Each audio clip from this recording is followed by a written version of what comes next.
ഒറ്റ 10, 100, 1000, 10,000, ലക്ഷം, 10 ലക്ഷം. അതായത് 61 ലക്ഷം രൂപ മുടക്കി 2019-20 കാലഘട്ടത്തിൽ അന്നത്തെ MLA ആയിരുന്ന ES ബിജിമോൾ MLA ഫണ്ട് ഉപയോഗിച്ച് ചക്കുവള്ളം പഞ്ചായത്തിലെ പ്രാഥമിക ആരോഗ്യ കേന്ദ്രത്തിന് വേണ്ടി പണിത ഒരു കെട്ടിടമാണിതാ ഈ കണ്ടുകൊണ്ടിരിക്കുന്നത് നിങ്ങൾ.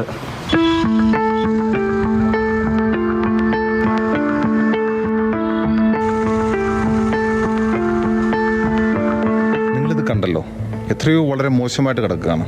വളരെ മനോഹരമായി സാധാരണ ജനങ്ങൾക്ക് ഉപയോഗിക്കാവുന്ന രീതിയിൽ 61 ലക്ഷം രൂപ MLAയുടെ പ്രാദേശിക വികസന ഫണ്ടിൽ നിന്നും അനുവദിച്ച ഫണ്ട് ഉപയോഗിച്ച് നിർമ്മിച്ച ബിൽഡിങ്ങാണിത്. കാര്യക്ഷമമില്ലാത്ത ആളുകളുടെ പ്രവർത്തനങ്ങൾ കൊണ്ടും ഉത്തരവാദിത്തമില്ലായ്മ കൊണ്ടും മാത്രമാണ് ഈ ബിൽഡിംഗ് ഇങ്ങനെ കിടക്കുന്നത്.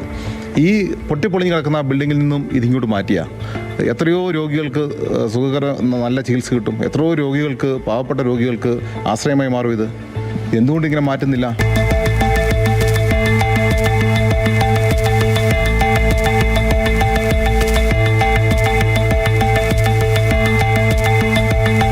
$61 ലക്ഷം രൂപയ്ക്ക് എന്ത് നിർമ്മാണ പ്രവർത്തികളാണ് ഇതിൽ നടത്തിയിരിക്കുന്നത് എന്ന് ഞങ്ങൾക്കിതിലൊന്നും കാണാനില്ല.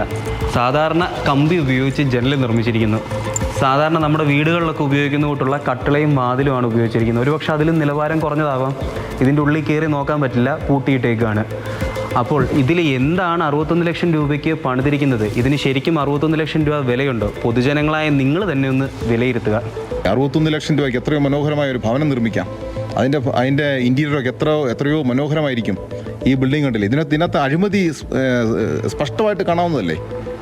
എൻ്റെ ഒരു വിലയിരുത്തൽ ഒരു 35 ലക്ഷം രൂപയ്ക്ക് തീരാവുന്ന ഒരു പണിയേ ഉള്ളൂ. അതാണ് 61 ലക്ഷം രൂപ. ആയിക്കോട്ടെ, 61 ലക്ഷം രൂപയ്ക്ക് തീർന്നെങ്കിൽ പോലും എത്രയോ കാലമായി നശിച്ചു കിടക്കായി പുല്ല് പിടിച്ച്. ഇതിനകത്തുനിന്ന് കൈയിട്ട് വാരിയിട്ടുണ്ടെങ്കിൽ പോലും ജനങ്ങൾക്ക് ഉപകാരപ്രദമാകുന്ന രീതിയിലൊന്നും തുറന്നു കൊടുക്കാമല്ലോ.